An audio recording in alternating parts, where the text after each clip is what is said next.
So, yeah, so Ray came and met with me in HR and asked me to come in and speak to the group. And of course, I work with Leslie, as Ray mentioned, and I've known Ray for lots of years, and I'm like, sure, what do you want me to talk on? And then he told me what he wanted me to talk and it's one of those topics, I think, sometimes that can be difficult to present on. And then when the schedule came out, I see I'm after lunch. And then lunch came, and it was a lovely lunch, thank you. And it's full of carbs. So I'm thinking that what we should start with actually is a nice stiff jog. So we're going to go out that door and, actually, because it's cold outside, I think we can just do 10 push-ups apiece. We'll just maybe start there. But then actually 2 weeks after he was in my office, he said, he sent an email out and he said, just so no one's surprised, I'm going to be recording the session. So of course, for the first 2 weeks prior to that announcement, I was like, well, I could talk about that. Well, I could talk about that. I could do that. And then I thought, no, probably don't want to talk about that. No, not gonna. So I had to round the edges, I guess, a little bit in terms of what my thinking was. And then I didn't get the gentleman's name who was actually doing the video and the audio, but he mic'd me up about 15 minutes ago, and then it struck me, I got a hot mic here. He's like recording me, and it's about 15 minutes before I presented. I'm like, did I say anything there in those 15 minutes? Or? Anyway, so Ray says I'm an expert. I won't pretend to be an expert. If you read my bio a little bit, I began my career as an English teacher and worked my way into administration, and am now, as Ray mentioned, the associate superintendent overseeing HR. And I can tell you though, and I think all of you are familiar with your HR departments or have worked with HR perhaps, and know it's kind of the epicenter of some of these difficulties like harassment that we deal with in larger organizations and smaller organizations and in all organizations. So of course I've had to deal with that in my time, but I can tell you when I began in HR, so I'm in my 5th year, I have to say it was a bit of a struggle because you get those calls and you go, you did what? Or what happened? and so it can be a challenge. So I hope there's some takeaways as we move through here. I would make my standard disclaimer, I'm not an attorney, but I did stay at a Holiday Inn last night. And did someone already use that? No? Okay. I wasn't here for the morning session, so I wasn't sure if it was going to play, but I appreciate the giggles. But I'm obviously not here as a representative of Alpena Schools, so I am here as a kind of a private citizen, but do want to make that disclaimer. So Ray mentioned the title, and he was kind of spot on in terms of that discussion. It's like, well, what do you call it? It's like, well, how unboring can I make my title of the presentation, right? Don't do stupid stuff. But then I'm like, harassment, So that's kind of where it settled out, and that's what, Ray needed it for the brochure, and I'm like, just roll with it. I think that's, that's what, you did what? That's kind of the calls you get. Of course, we know that I thought about that one, but I thought that might be a copyright infringement or something with Forrest Gump. If you remember Forrest Gump, you say stupid is, stupid does, but fits in there. So I didn't pick that one, but I also thought about that one. But I didn't want to do that, so I passed on that one. Then, this one I think is kind of boring, the do's and don'ts of harassment. And then I thought, well, what are the do's of harassment? That doesn't really even make any sense. So, should be really the don'ts and don'ts probably, of harassment. So, I hope to interject some humor here and there as we move through this, because I think it can be one of these uncomfortable issues to talk about. But it certainly is no laughing matter. Some more information about myself. I'm also a board member for Hope Shores Alliance. Hope Shores Alliance services a 5-county area in Northeast Michigan, inclusive of Alpena County, where I live. And it is the leading agency working with survivors of sexual and domestic violence. And like you, when you make your decisions about the organizations that you want to become a part of, in addition to the work you do on a day-to-day basis, the reason I wanted to become a part of that organization was because both my wife, Janelle, who's here with me today, and I personally, we both know and have had friends and family that have been victims of sexual violence, domestic violence, and working in the schools. Obviously, we become, we see the cross section of our communities. I've had to see firsthand the impact those issues have on our students and the children of our communities. So those are important issues for me. It's been a great organization to be a part of. I've learned a lot. It's helped me back in my work within the schools. But there is, in my opinion, and this is anecdotal, I haven't done the research on it, but there's definitely a connection between some of the behaviors in terms of harassment and the things that are involved there, particularly when we're talking about sexual harassment, that definitely overlap and spill into later violence or domestic violence that we see. Other things I wanted to mention before I get into the learning targets, and Ray kind of touched on it, that it is timely for us to talk about, when is the good time? Nowadays, right, when you want to know something about something, you Google it, right? So you Google it. So don't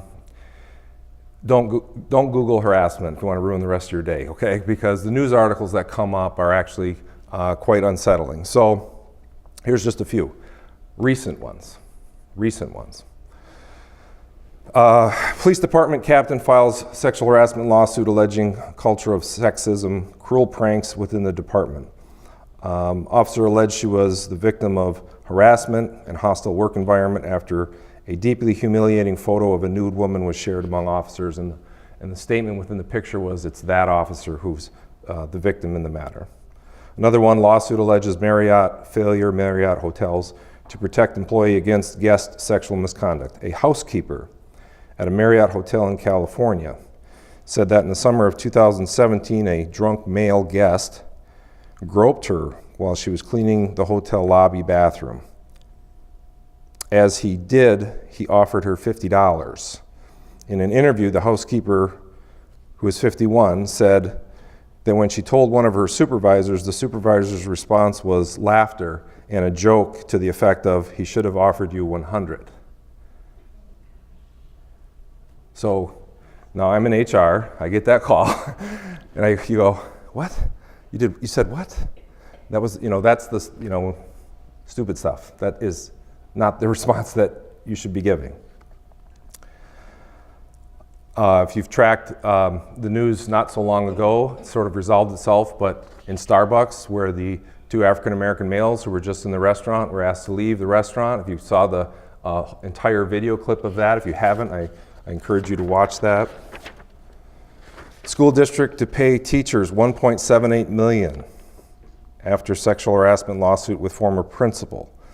The teachers, all women, alleged that in 2016 that the principal kissed or attempted to kiss them, repeatedly sent them inappropriate and unwelcome text messages, gave unwelcome massages, and pulled their hair.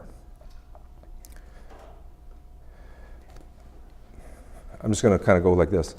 Politics, and I'm just going to set that off to the side because I don't want to get down in the weeds there. And then this one I highlighted.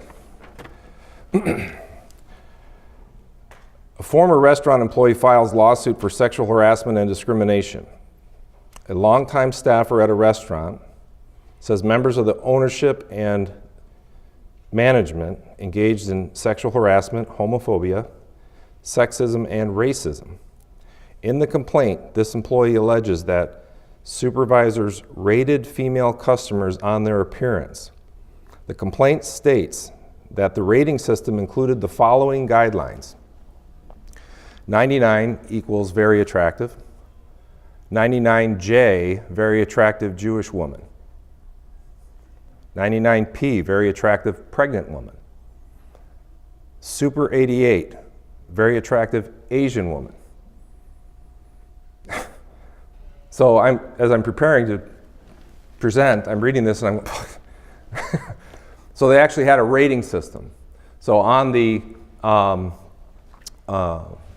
orders taken at the table by the waitress or by the people involved in this, they would write this code on it, and that would be kind of this scorekeeping thing that they had going back and forth. So these are things, again, that have happened now. They're happening now. And so it is unsettling, and I think it's good that Ray invited me here, and it's an opportunity definitely to have a conversation. So our learning targets for today, I do want to define harassment. I'll take some time on that. Identify harassment. How do we identify it? And how do we assist in preventing as well as addressing harassment when we see it? So defining it, framing it. So there's lots of ways you can look at defining it or framing harassment. Wikipedia, the online encyclopedia, if you, again, Google harassment, definition of harassment, it will come up simply with this: harassment covers a wide range of behaviors of an offensive nature, behavior that demeans, humiliates, embarrasses. Demeans, humiliates, embarrasses a person, and it's characteristically identified by its unlikelihood in terms of social and moral reasonableness. Reasonableness. I like this one from vocabulary.com. Harassment is a word that describes any kind of ongoing torment. Any kind of ongoing torment. The EEOC stands for Equal Employment Opportunity Commission. So if you're in my role, you don't want to get a call from them. Okay? And most organizations that have policies, employers with, know that within their harassment language or within their harassment policies, there'll be an opportunity for, there'll be a mention of the EEOC that people can file a complaint with the EEOC. But the EEOC, of course, is dealing with employers, employment. Harassment is unwelcome conduct based on race, color, religion, sex, national origin, age, disability, or genetic information. Genetic information, of course, has become a new but big one within the age of 23andMe and Ancestry.com and all those things. It is unlawful. So it enters the realm of unlawfulness, where enduring the offensive conduct becomes a condition of employment. The conduct is severe or pervasive enough to create a work environment that a reasonable person would consider intimidating, hostile, abusive. Reasonable, there's that word again. Here's just some statistics I was able to look up just before I came here.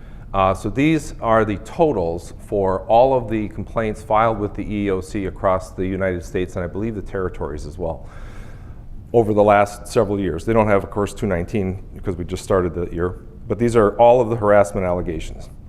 Honestly, I don't know if I think that number's low. I think, for me, my thought was that seems low when you think about the entirety of our country. But the other thing to remember is not every harassment complaint rises to the level of getting to the EEOC. So these are, again, things dealing only with employers.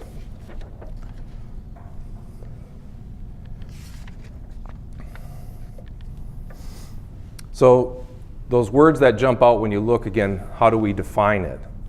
It's enduring, offensive, ongoing torment, unwelcome, pervasive, severe, creates an environment that a reasonable person would consider intimidating, hostile, or abusive.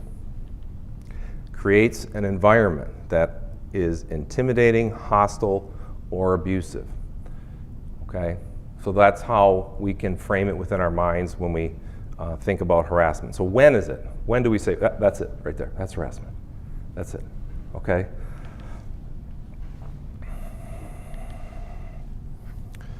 So when we talk about defining it, I like to look at it like framing it, because framing it implies boundaries, right? We create some boundaries within our own mind's eye and ears about what harassment is. So definition, again, they allow us to have a bit of a common understanding, or at least a litmus test, a barometer of sorts that allow us to frame it, give it boundaries, give it limits, and go, that's outside the lines. But that key phrase within a lot of the definitions and things you see is that a reasonable person would consider intimidating, hostile, or abusive. So when you look up, well, what does it mean to be a reasonable person? A hypothetical person, in society who exercises average care, skill, and judgment in conduct, and who serves as a comparative standard. So sometimes it's sort of that saying, like, you know pornography when you see it? Anybody ever hear that phrase before? It's kind of the same thing. There has to be a, it's not a test you take like a, like an alarm that goes off because of someone's recording it and the sensor goes ding, ding, ding, that's the wrong word, that's harassment, or anything like that. It becomes it's a judgment call that you have to frame in your mind. So I want to play a clip. The law defines sexual harassment as unwelcome verbal, visual, or physical conduct of a sexual nature that is severe or pervasive and affects working conditions or creates a hostile work environment. Conduct of a sexual nature is broken into 3 parts: verbal, visual, and physical. Verbal includes comments about clothing, a person's body, sexual or gender-based jokes or remarks, requesting sexual favors or repeatedly asking a person out, sexual innuendos, threats, spreading rumors about a person's personal or sexual life, or foul and obscene language. Visual includes posters, drawings, pictures, screensavers, cartoons, emails, or text of a sexual nature. Physical includes assault, impeding or blocking movement, inappropriate touching such as kissing, hugging, patting, stroking, or rubbing, sexual gesturing, or even leering or staring.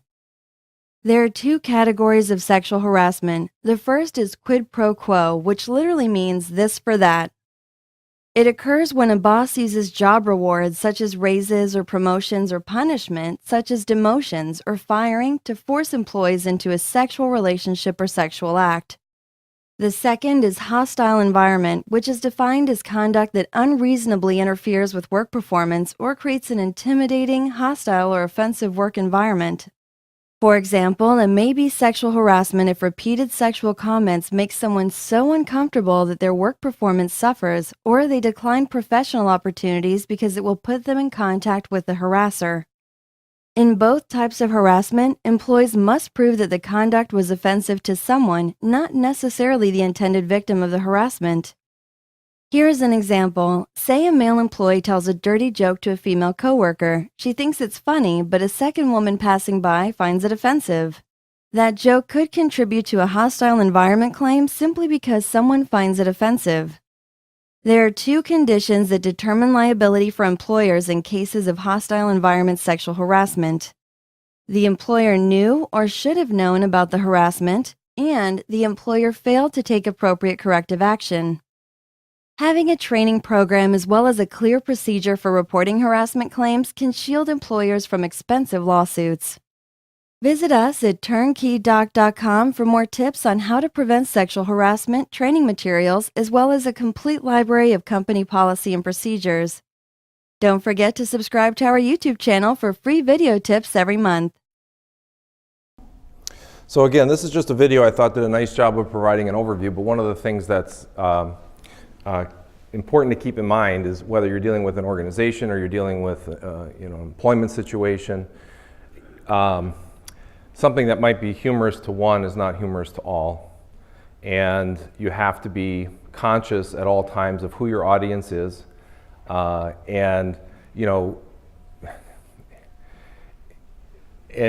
you can see the dynamics sometimes about how the offended or aggrieved party or the victim in the case can be reluctant to bring the complaint forward. And so oftentimes what we find happens in an employment situation is these issues fester, right? They almost metastasize. They rise, slowly to a boil. And by the time they end up on my desk, they end up being, they've gone nuclear, as I like to say sometimes. And so this is why when we talk about preventing it and things you can do is you have to be on guard against small things that can end up becoming much bigger issues. When is harassment? Some more. So let's just take a few of these things. And this is very unscientific, okay? So don't hold me to them, but I want to kind of just speak the words and let's see where your gut's taking you. So let's assume you're at work. What are your thoughts on the following statements? I like your tie. Ray, I like your tie. I like it. Yeah. Thank you. Okay, good. Right? Very unscientific. Let's acknowledge that. We're not we're not going to be able to come up with a simulation too perfect here as we're gathered, right? Those jeans look good on you. Oh, Bob's shaking his head.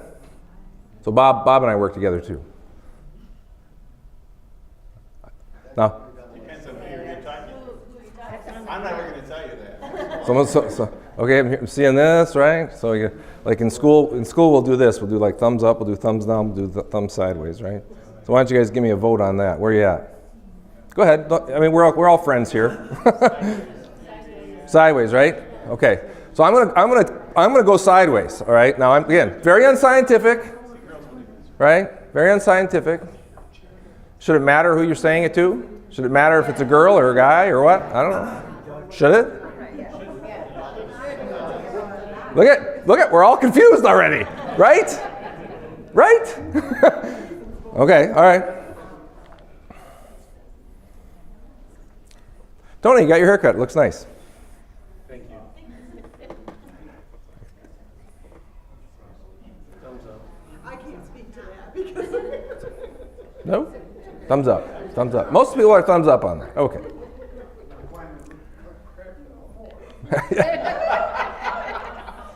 There's one. Bob, it's a sexy haircut. I work hard at it. I can say that because, here, let me tell you this joke, because Leslie's right here. So, work in the schools, right? So every Thanksgiving and Christmas around the seasons, we'll go serve meals at the schools. Central office staff will go out to the buildings. It's a great time to get to the buildings. And I came back from serving at Sanborn, one of our elementaries, and Leslie says, "Did they make you wear a hairnet?" And I said, "No." And she goes, "Oh, they wouldn't need you to wear a hairnet."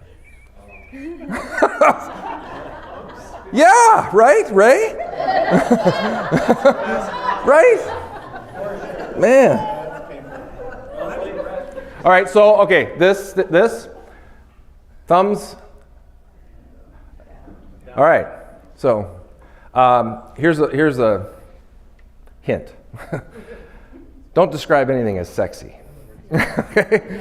Your shoes are sexy, your pants are sexy, your whatever's sexy. You're using the word sexy in a statement at work, you're just asking for trouble. You're like, right, right? Okay, so see some of these, right? We're like this, but like this is one where you go, no, not gonna lead down a good path. Yeah, don't do that, okay? Okay, so this is one, and I can remember, so a little more about myself. I worked in the summers. My parents both worked at Mead Paper. Remember Mead Paper? They've been, I think, bought and sold several times now, right? But they worked at Mead Paper. And then in the college, I got to spend my summers they did a lottery for people who worked there. Their children got in a lottery, got a good paying job for the summer, so I go to work in the factory, hard hat and everything in the factory. And there was I was assigned to a maintenance crew, and there was this one guy on the crew who he'd come up to, every time he came up to tell a joke, so I'll use Janelle as me and I'm this gentleman, he'd come up and he'd go, "What's he doing? Who's around listening, because I got a joke I'm not supposed to be telling that I'm going to tell." Okay? So here's another thing. Anytime someone walks up to you at work or something and they go, just go like this. Stop. But then this one, right? And the blank and the blank were sitting at the bar. Go ahead and fill it in. Fill in whoever use religion, use a gender-based, fill in the blank, use race-based. All right, not going to be good. All right, that's going to lead in a bad direction. Particularly when we're talking about a work environment or you're in a professional setting, something like that. So now I'm going to tell you another joke. So Who here doesn't have a cell phone? Okay, so Lee, you in the back? Okay.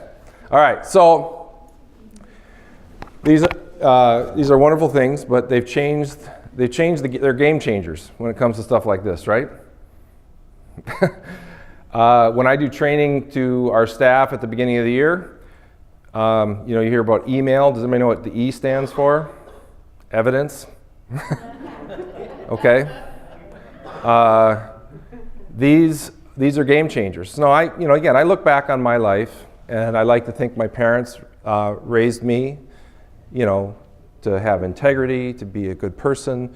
When we cut our grass, we cut my grandma's grass, my neighbor's grass, the person down the road, their grass. When we blew out the snow, we shoveled our driveway, my neighbor's driveway. Actually, anybody I could see standing from my driveway, we cleaned their driveway out and the sidewalk. And again, I think they raised me to be a good person. I really believe that. But I'm sure glad these things didn't exist. Because there's just enough issues where I go, boy, am I glad these didn't exist back then. Because these are things that I have conversations with my own children about. Just this week, Janelle was showing me this article. It said, here are the top 10 apps on teenagers' phones. Top 10 apps. And there was just a picture, the picture of the app, that logo, whatever there. I knew 2 of them. Snapchat was one. What was the other one? Instagram, maybe? Okay. Because Facebook's for us. Kids don't do Facebook anymore. We're like, we don't do Facebook, Dad. So there's like 8 other apps, and I'm reading them, and I'm like, I don't even know, where did that come from? So, these have become game changers. So now I'll get into my funny story. So, does everybody know what butt dialing is? And I'm guessing from the laughter, some of you have done this. So, they have these funny like emojis, or also like images. They're like GIF files, maybe I think they're called. They're stickers. They're called stickers now. Okay. So I'm at home one evening after work. I think it was in the summer. We work all year. For those of you who think that we don't work in the summer, you're wrong. Bob works all year. Tony works all year. I work all year. Leslie's in the office all year.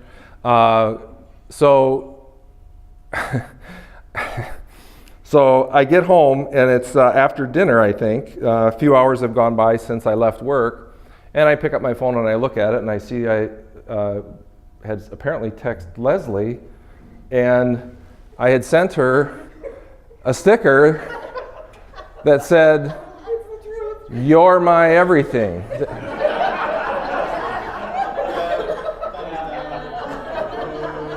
So, and what is the picture of? It's an everything bagel. So I'm like, what? And then on an iPhone, you can slide over and see the time that it was sent. Do you guys know that feature? If you don't, I taught you something today. So you can actually, slide the image over the message so you can see what time did that go. 2 hours ago. So for 2 hours, silence, crickets. She doesn't respond and say, "Did you send me this by mistake?" Or like, what? So I'm going, ha ha. So then what do you write, right? LOL. I must have. And then I don't want to say butt dialed in the text message. I don't know. It's like it's just not getting any better, right? It's just like it's not going anywhere good. So then the next day, so we're at work. Leslie's, office is right there. We're in the same office. So I walk by like, so Leslie, sorry, she just lost it. She laughed. She was like, yeah, I got it. And I showed Ray. I'm like, I think you sent this to me by mistake. So like, I can't even imagine like that conversation, So, but here's how the story wraps up. Not to be outdone, for my birthday's in August, because this was again in the summer. We didn't have like birthday cake. We had bagels. So, yeah. So, how do we prevent or address harassment? How do we respond to it? Oh, does anybody know who ounce of prevention is worth? Pound of cure. Who said that originally? Anybody know? Very good. Man, you win Final Jeopardy. Good job. One of my favorite sayings, very common saying, but you realize after 5 years in HR that you shouldn't be waiting for things like this to get to a boiling point. I can tell you when I was first an administrator in our district, I was an athletic director. You know the concept of sportsmanship. What I can tell you is if you aren't working on your messaging and why that's important and keeping that in the forefront of the minds of your families and fans and community members and athletes, you can bet you're going to have a sportsmanship issue blow up in your face at some point. So you need to keep attentive to those things. So an ounce of prevention. And then my other favorite saying is talk doesn't cook rice. So it's your actions. So you are obligated to take action when you're dealing with issues like this. It's what I kind of look at, when I'm doing my work. So some things that you can do to prevent harassment. Organizations have policies, obviously. What do we have as people? Do I need a policy to live as a person? What is that? Morals, values, right? How your parents raised you, how you're raising your children, right? Your conscience, right? The codes you live by. Those are things that matter, and I know that the work that this organization does as a program is significant in our youth, and again, that's why these things are important. But again, you have policies. So if you're obviously working for an employer, there's going to be a policy on harassment. Somebody ever read the Exchange Club, National Exchange Club harassment policy? The National Exchange Club will not tolerate harassment based on age, race, gender, color, religion, national origin, disability, marital status, covered veteran status, sexual orientation, status with respect to public assistance, and other characteristics protected under state, federal, or local law. Examples of conduct prohibited by this policy include, I've just started using these, so I'm a little clumsy with them. Conduct or material that promotes hatred or physical harm of any kind against any group or individual. Conduct or material that threatens, harasses, or advocates harassment of another person, that exploits people in a sexual or violent manner, that is abusive, threatening, obscene, defamatory, or libelous, that has the purpose or effect of interfering with an individual's membership, or such conduct creates an intimidating, hostile, or offensive environment. Right? Similar to what we talked about at the beginning. And it's much longer than that, but you're welcome to, I found it online, it's very accessible. So as an organization, you have clear policies against that. So organizations should train their employees. I'm glad that this is a topic that you're looking at it as an organization.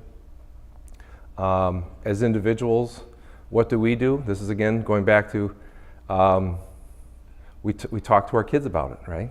We talk to our families about it, why it's important to not have use language like that or address things like that. I can't tell you, I can remember my mentor teacher, Mickey Hoffman, I started in Hartford, Wisconsin, and her husband, Pete, was a teacher. And they had 3 boys. One's, I think, a professor of math, another is a teacher, and the third is an engineer, I think. And she told me, and they were long since in college or graduated when I became a teacher, but she told me how they raised their boys was they'd come home and they'd have dinner at the table and they'd talk about their day at work and they'd go, well, do you know what happened today at work?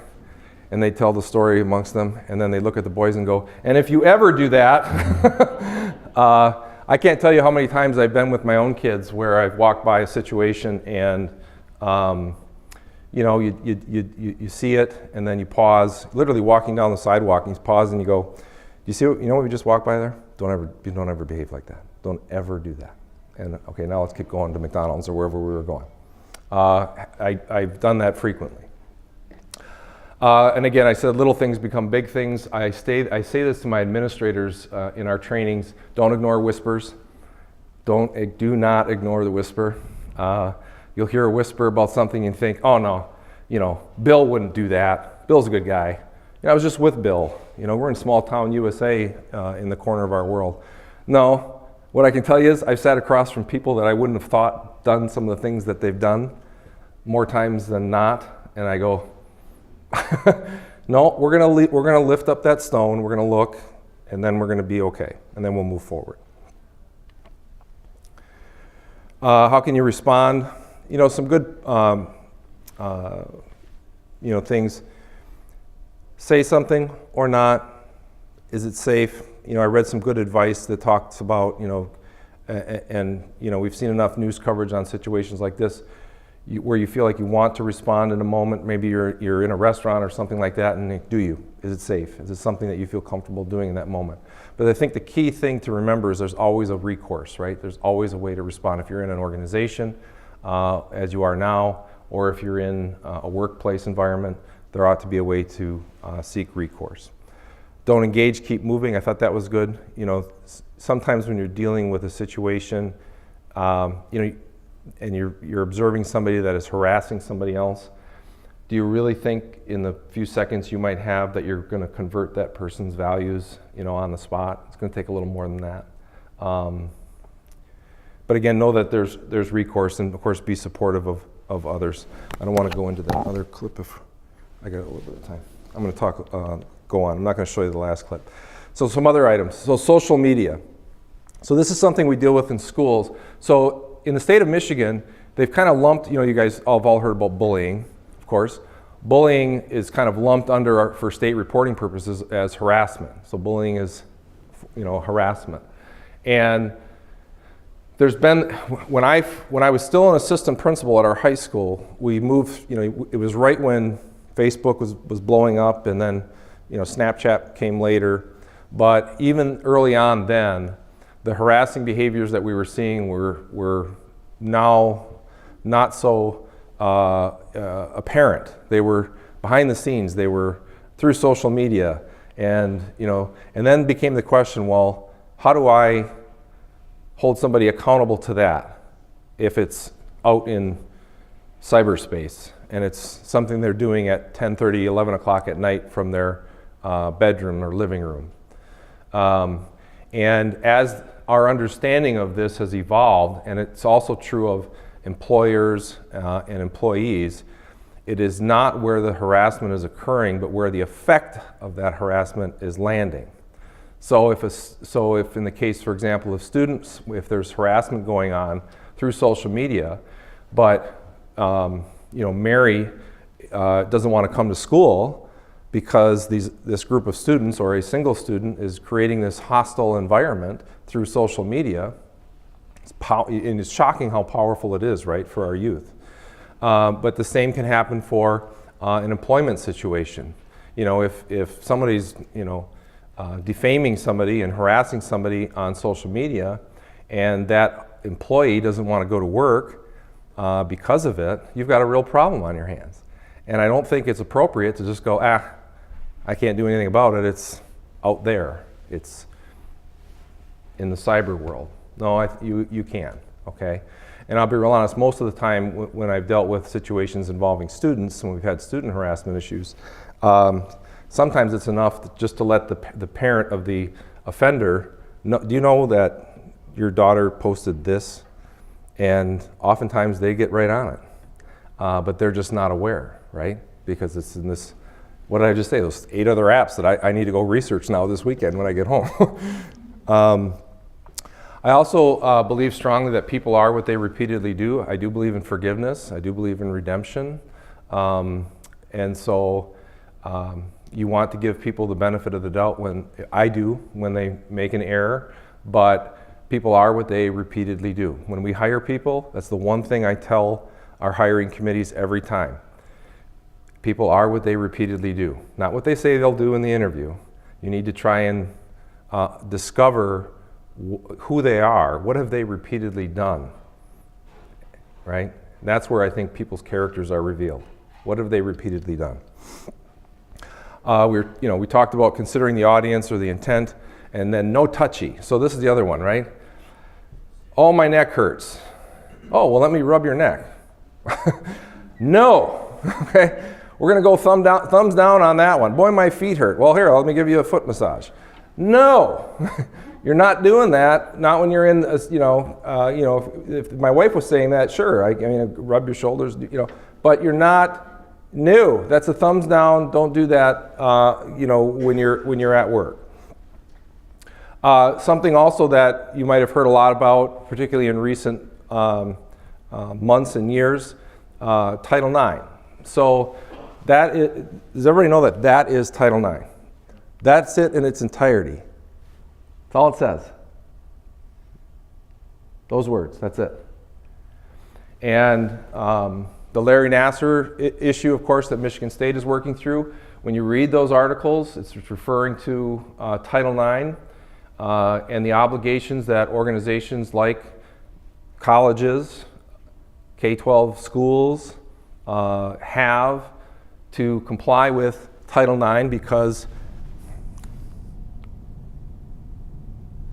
receive federal financial assistance. So this, and I wanted to bring this in to kind of frame it a little bit, what we also have to, there's layers of this. So when we're talking about denied, or be discriminated against on the basis of sex, you have to, that law, when you ask how many ways can this have meaning, and I've learned that that's what laws mean. That's what, and that, my English teacher training and stuff, I think, has done me well in that. But over the years, how that has grown in terms of its value to not, many people, years ago thought of its first impact was really felt in the athletic world, right? And you think of Billie Jean King and stories like that came around. But it's much more than that. So if there is sexual violence that has occurred, so on, say, college campuses, the escort systems college campuses often have, so you're going to walk from one point of campus to another. Those are being put in place in part because of Title IX, because sexual violence, sexual harassment, those are forms of discrimination. So when we're talking about sexual harassment, you see how then harassment can create, again, a hostile environment. That's a form of discrimination. It all kind of gets intertwined together, okay? And so programs like, or I should say institutions like colleges have an obligation to investigate under Title IX, but they also have an obligation not just to address the matter that has occurred, but what can you do to prevent it from recurring? So that's why colleges do things like, I know even my own college up at NMU in Marquette, the walk from down campus to the Dakota Center was a pretty long, dark, dingy walk in the dead of winter, and they've done a lot with illumination, lights. It's kind of pretty, right, in the dead of February with snow falling in Marquette, and it's nice, and that's great, but there's an awful lot of dark corners. So there's been a lot with illumination. They've even installed tunnels since I've been there, skywalks and whatnot to connect the buildings, security cameras, all those things. So that's, again, another layer that we see relative to places like where I work, or I should say organizations like the one I'm in. When it comes to things like harassment, and in whatever form it takes, and this laid heavily when we talk about sexual harassment or gender-based harassment, or whether it's religious-based or gender-based or any type of harassment, you really need to approach it in a manner that is preventative, right? What can you do to make sure that people are thinking about the words they speak, the things they do, how they behave, what's appropriate, what's not appropriate? Because it can tell, if you ever want to be an HR director, it can definitely stop problems before they start. Okay, stop problems before they start. What questions might you have for me? Any? Do I want a foot run? No, but I'm suddenly craving an everything bagel. Yes. When I turned the TV on this morning while I was getting ready, I heard on the news that Twitter is considering installing an erase button. So all these people that made inappropriate choices early on in their Twitter life, I don't tweet, but that I said. Yes, you see that, it's interesting, you do see that surfacing repeatedly, right? Echoes from someone's adolescent life even that are now, into adulthood, and it's in their Twitter feed. It's forever in there. I can't tell you how many times I've had that conversation with my own children about, you know what E stands for? E means evidence. It's never, once you've put it into the cyber world orbit, it's there forever. So it's somewhere. There's an echo of it somewhere. Well, I thank you again so much for your time today. Do you have? Yeah, Justin, 30 years ago, you made a comment towards a woman. They say, "Do you look great today?" They didn't really think anything of it. But today, now it's harassment. Let's. Seems like Sure. The thing I would say is it's not. And again, the slides and the statements we put up there and the survey with the thumbs and stuff, very unscientific, right? We can't create the broader context with which we really need to examine these issues before we could say, that crosses the line.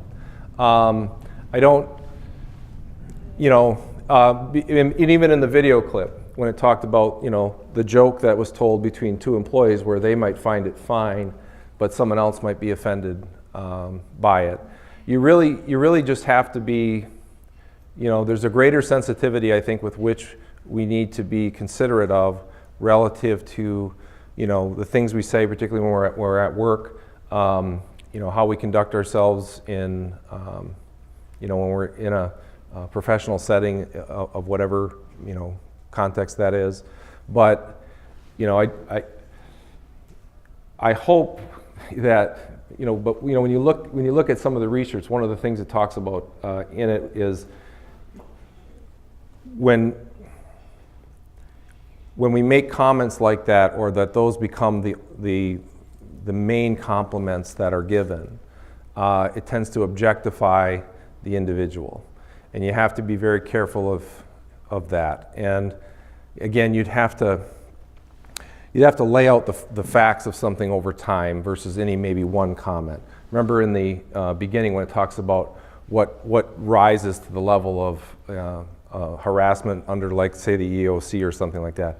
Is it pervasive, meaning ongoing torment, something repeated over and over again? So it might not be just any one single comment, but it's really got to be taken in the broader context of what sort of environment has that created, or I don't know if that makes some sense. So. It's like we really have to be careful on both sides because we live in a sue-happy society. That's pretty Well, much easily offended too. I think what you say though, is, I think we don't have to, and we want to be sensitive, but it's repeated, as you had mentioned. So if somebody says, no, that was a problem for me, that's when it goes beyond that. That's the harassment. Yeah, right there. right. We talk about this with, bullying too. We get calls a lot at schools, as you might imagine, from parents. My child was bullied, and there might have been one incident. And the thing we talk about within our administrative staff is it's not that one incident couldn't constitute bullying, but more often than not, you're looking for something that is pervasive, ongoing, repeated. But I can remember years ago when I was an athletic director, there was a wrestling team, not ours, so it was at another school, where they had duct taped one of the athletes to a toilet and shaved his head. Now that one incident is probably going to it's going to cross the line, right? So it's not that a single incident can't constitute harassment or bullying. But generally, we're dealing with situations that are, again, ongoing, repeated, something that, in spite of warnings to stop or cease, continue. That's really when you're looking more to having crossed the line. I don't want to take up any more of your time. I don't know if I'm on time or if I think you're right on time. I'm right on time. Okay. Well, I thank you so much for having me. It's been great to be here. Thank you.